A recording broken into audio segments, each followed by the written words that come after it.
If you were around for the launch of the Super Nintendo in 1991, you know the big deal it was that it had a port of Capcom's popular arcade beat-em-up Final Fight.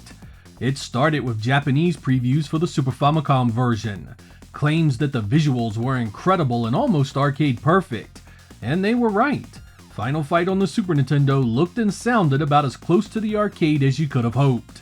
I mean, even looking at it today, you really have to respect what was done with a simple 8 megabit cartridge. But as nice as the presentation was, all was not perfect with the Nintendo port of Final Fight. It was missing Guy, and the 2-player co-op was MIA as well. Despite that, it received some fairly positive reviews. Sega knew they needed an answer. They needed something in the same genre, but hit all the notes that Final Fight came up short with. That began a new project that Sega would handle internally by Sega CS team members who had worked on projects like Altered Beast, eSWAT City Under Siege, Strider, Castle of Illusion, and Last Battle. This dream team also had the well-respected Yuzo Koshiro on board to compose the music, as well as Takayuki Nakamura, who assisted with the sound, a veteran himself that had worked on classics like Moonwalker and the GG Shinobi. Sega had meant for this to be a winner, a Final Fight killer, and they had the staff to make it happen. In this episode, we will be reviewing Streets of Rage, one of Sega's most beloved creations of the 16-bit era.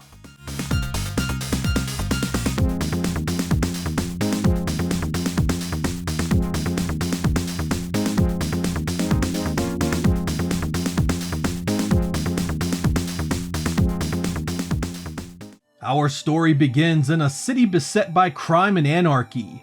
Its citizens are being attacked, its businesses looted, and the local government and police force seemingly have no answers. A group of young police officers realize that there is a powerful force behind the scenes pulling the strings, paying off officials, and causing this once great city to teeter on the precipice of complete ruin. Fed up with the constraints of their badges, these three friends decide enough is enough and go after the syndicate responsible for all the lawlessness.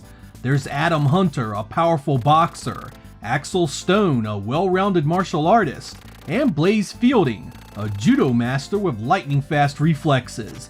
Each one has their own skill sets and moves with varying effectiveness. Adam is powerful, Blaze is fast, and Axel is somewhere in between.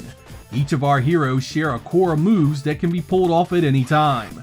There's a simple standing combo that knocks down your foe, there's a jump kick that reaches much further than a standard attack, there's a reversal that allows you to hit an approaching assailant behind you, then there's the grapple, which initiates a few different options. You can engage in a series of rapid hits, you can toss the enemy over your head, and you can do a flip behind them, right into a powerful backdrop. You also have the ability to recover from a throw, and counter grabs from behind you. No beat 'em up would be complete without weapons, and there are 5 here you can pick up to help you in battle. The glass bottle is a smash and stab weapon you'll see quite often, and then there's a knife that can be used up close or thrown across the screen. Then there's both a lead pipe and a baseball bat that can be used for great reach, wiping out whomever it hits. Finally, there is a pepper shaker that stuns your attacker, but doesn't do any damage by itself. Various things in the environment also hide things like food, extra lives, and extra nuke attacks.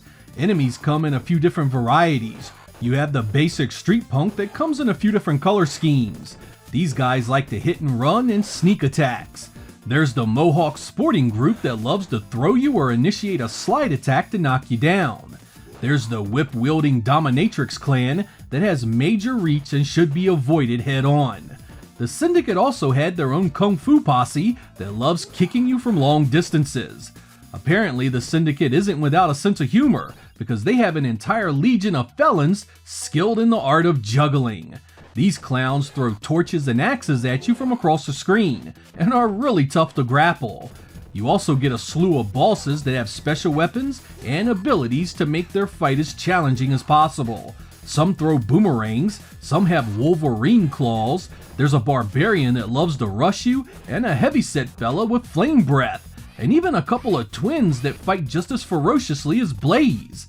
Finally, there are 8 stages to battle across, and there is 2-player co-op for your family and friends.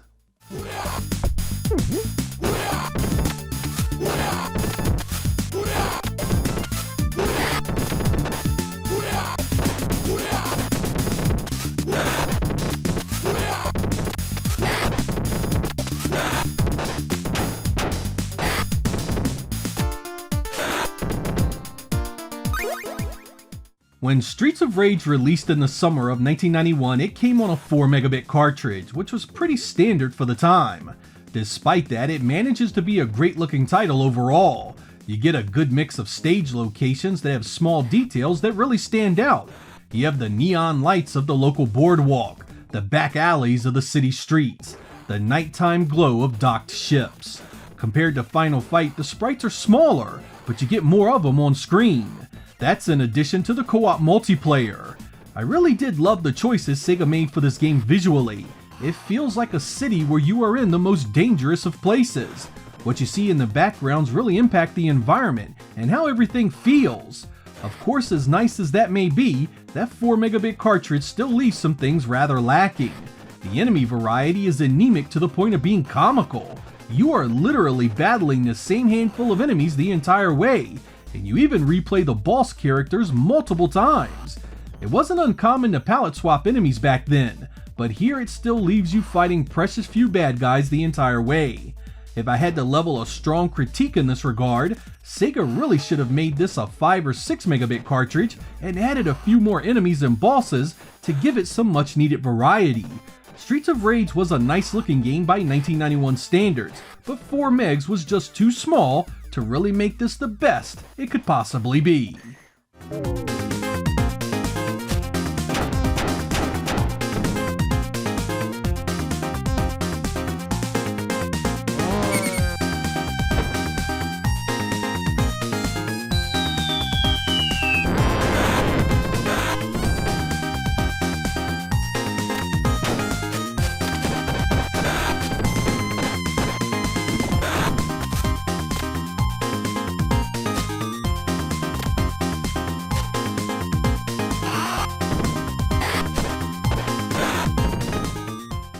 If you were around back then to experience Streets of Rage for the very first time, you know that the sound and the music of this title deserves its legendary status. I can't stress enough how much the music means to this game. It's as important as the visuals and gameplay easily. The quality was extraordinary and showed that the FM synth-based Genesis could belt out some incredible tunes. Composer Yuzo Koshiro crafted stage-specific tracks that felt like something you'd actually hear at the locations, if the environment could actually speak. I don't think any game before or since has relied so heavily on its soundtrack to be such a huge part of the experience. But don't take my word for it, let's have some examples to see what you think.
As you can probably imagine, it's pretty much impossible to review this and not take into account its incredible follow-up. Streets of Rage 2 improved on this formula in so many ways, it's easy to think that the original is utterly not worth playing today. I reject this notion and would even argue the original stands on its own with a very powerful identity. The first is darker, grittier, and the music sets the stage for that specifically. It's not better or worse, it's just different, and that means more than I can possibly describe with just a few words here. When it landed in 1991, it was Final Fight that was its competitor, however, and as far as the Super Nintendo port is concerned, I don't feel it was even close. Streets of Rage absolutely destroyed Final Fight in gameplay and music, not to mention it had multiple endings. You could face the final boss Mr. X as a team, or try to seize power for yourself. The only area that Final Fight could claim a win here is visuals, but those visuals came with huge concessions that greatly impacted the quality of the home port.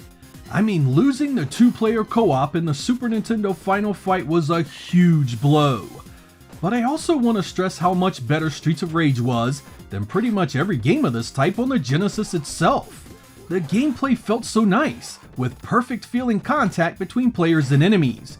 Every punch, kick, grab, throw, and weapon connected in a satisfying way that kept the gameplay momentum going strong.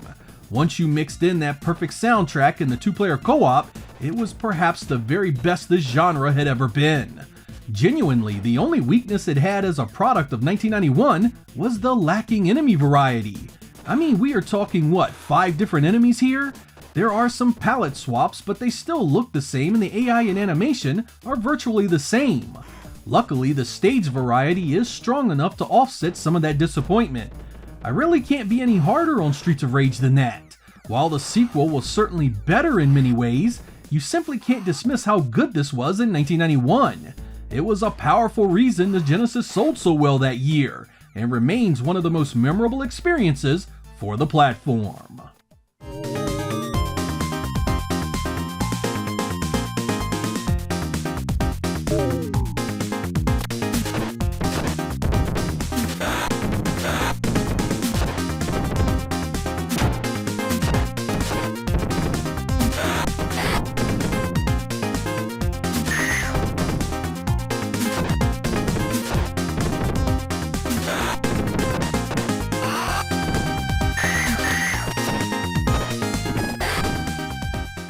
While Genesis owners were basking in the glory of this beat-em-up masterpiece, 8-bit Sega fans had their own city to rescue.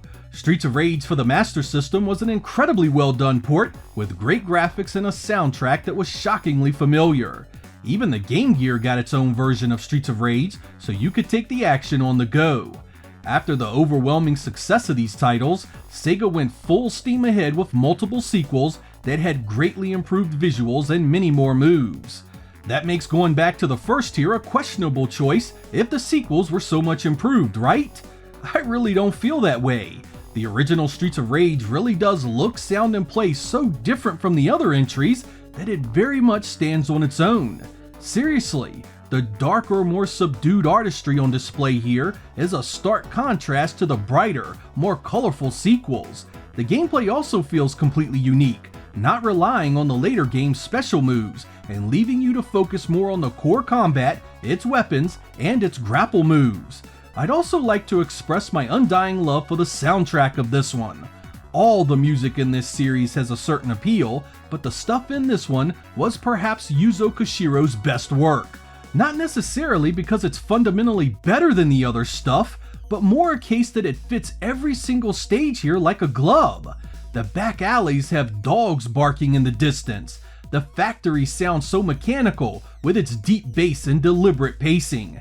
And those beach tunes are so upbeat and energetic, just like a dance party in the wee hours of the morning. You bring in a healthy dose of nostalgia on top of that perfection, and Streets of Rage is still a game that makes you proud to own a Genesis till this very day. To me, it was easily one of the most important pieces of Sega's success story in the early 1990s. I'm Sega Lord X. Thank you guys for watching, and I will catch you next time.